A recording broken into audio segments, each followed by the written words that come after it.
by broadcaster and writer Emma Woolf. Emma, welcome to the Independent Republican Mike Graham for the first time. Very nice to see you. First time as well for Rishi Sunak speaking as Prime Minister at a Tory Party conference. Now, his reputation is one of a smooth operator, a kind of managerial, you know, Goldman Sachs-style character. He needs to give a bit more than that now, though, doesn't he? He does. And really, Mike, he has nothing to lose. Right. I mean, he's not known as a natural orator. He's not known as a natural kind of leader. He's not a Nigel Farage or a Boris Johnson. He doesn't hold the room in that way. I wouldn't say he's an electrifying performer. He can look a bit tense, and I think there's been a sense over the past few weeks that he is tense, that he is anxious, that he isn't, you know, feeling 100%, you know, he hasn't got the Rishi bounce at the moment. But look, he's got nothing to lose. People are saying the next election is lost anyway. So he's saved all the big announcements, hasn't he? He's saved all the big announcements. No ministers have had anything to say. Not even Jeremy Hunt has really had anything to announce. So Rishi's got a few things in his back pocket that we think, you know, HS2, saving the health of the nation, banning smoking forever and ever and ever, reforming A-levels again. So he's got a few bits and bobs to throw to the crowd. But I suppose what he needs to be today is very much the opposite of what he normally is, which is sort of style over substance. Right? Because I've often seen it, I'm sure you have, where you see a politician who's been sort of overcoached and they've been told to do something a particular way which is alien to them. I always remember back to Ian Duncan Smith when he was the leader of the Tory Party, and he stood in that kind of round situation, which is never good, when some idiot goes, oh, why don't we just do it in the round? No, let's do it in the round. And I remember him walking about... That was the fashion for a while. And it's very awkward to talk to people in the round. It's really hard to do. And he did that really weird thing where he was like the quiet man who's turning up the that was so awful. And I just went, what? No. Who's told you that's a good idea? And Ian Duncan Smith actually now is a very accomplished and great speaker and really, really actually intelligent MP, one of the best the Tories have got. Absolutely. But when he was leader, he just didn't quite get it. And I think if you're Rishi Sunak today, you're going to need to absolutely, as you say, pack the speech with facts, pack it with announcements, and then people won't be judging you on how you did it. They'll be more talking about what you said. I think you're absolutely right, Mike. I think he should almost be himself and not try to do talking in the round or being really relaxed. Or being Boris and really making jokes. I mean, just don't make jokes. Don't make jokes. He's not a funny guy.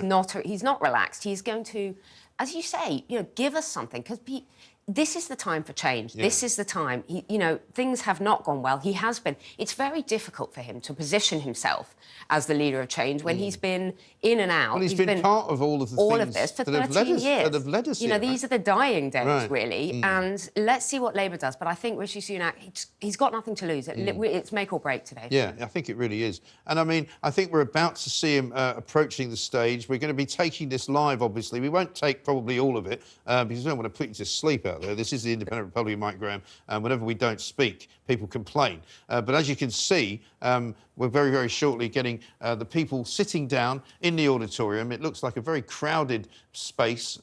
Some broadcasters, by the way, were saying it was an sort of half-empty hall. Johnny Mercer has just taken to the lectern. He's a very popular figure inside of the Tory party, inside of the government. He's not that popular with some of the veterans that he's been dealing with, but that's another story. Long-term decisions for a brighter future, Emma. Do you think that's a decent slogan? I mean, it's quite a long slogan, and I'm not sure, I said earlier, whether long-term is a phrase you would associate with this government, because it might not be here for very long. Well, it's not, and it's just not honest. It's not long-term decisions. He's talking very much about trying to get to the next election and win the next election. He's trying to convince people to vote for him at the next election. So but I think all politicians talk about long-term, and it's never long-term. It's 4 or 5 years at the most. I mean, I wish they had made some long-term decisions, you know, when they first came into power, because then we'd be reaping the benefits of them. But famously, Nick Clegg, of course, has been boasting that if it wasn't for him, we might have had some nuclear power plants. Well, thanks, Nick, because I wish we did. Please, could we have made those decisions 40 or 50 years ago, frankly? Exactly right. Same with the NHS, by the way, because you can't save it in 6 months or 12 months. Well, this is what I said earlier. I made a little impassioned plea to Rishi to say, look, if you want to like get people voting for you, you need to fix the things that are currently affecting them. You need to fix the crime problem in this country. You know, crime is out of control. People feel unsafe walking their own streets. You need to fix the NHS, as you say. At least do something to make it lots easier now, currently, for somebody to get to see a doctor. Because that's something that they probably could fix quickly. That is for now and for later. And people are not idiots. People are not idiots. They know that some things take longer term.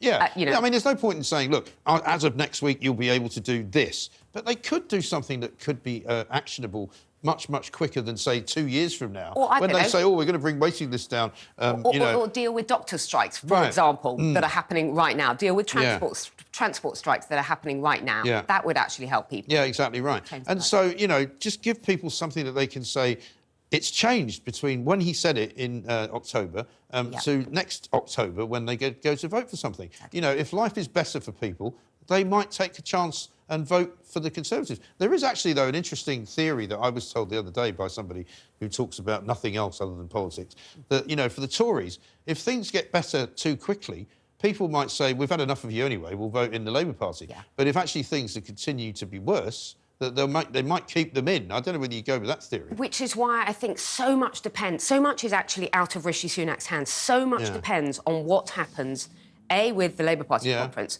but also how Starmer acts over the next 12 months. It could all fall apart for them. At the moment, it's even keel. There's, you know, it's all to win. Yeah. But I think a lot depends on what Labour do. And of course, it's the economy stupid, as they famously said. If the economy improves, if people's wages appear to be worth more money, for me, Mike, that's what it comes down to: is the economy. It really is. All this stuff about banning smoking or reforming A levels, I don't think people are going to really go to the polls about that. Well, to be honest, unless you've got children currently studying A levels, who cares? And even if you have, I have, and I don't care. Exactly. You know? But also, if you've got children currently studying A-levels, then it's not going to affect them because, you know... And anyway, this has been announced 20 times. When I was at school doing A-levels, it was announced they were going to reform A-levels. People aren't fools. No. Voters are not idiots. And most people, it's not an issue for, you know? I mean, most of them, as I say, even if you have got children who are 16, 17, whatever it is, you know, they're not that bothered. I'll tell you what is an issue, the educational system. Yes. I have a 3-year-old. The whole educational system needs reform. Yeah. But fiddling around with 17, 18-year-olds who are probably doing quite well and doing their levels, that is not an issue.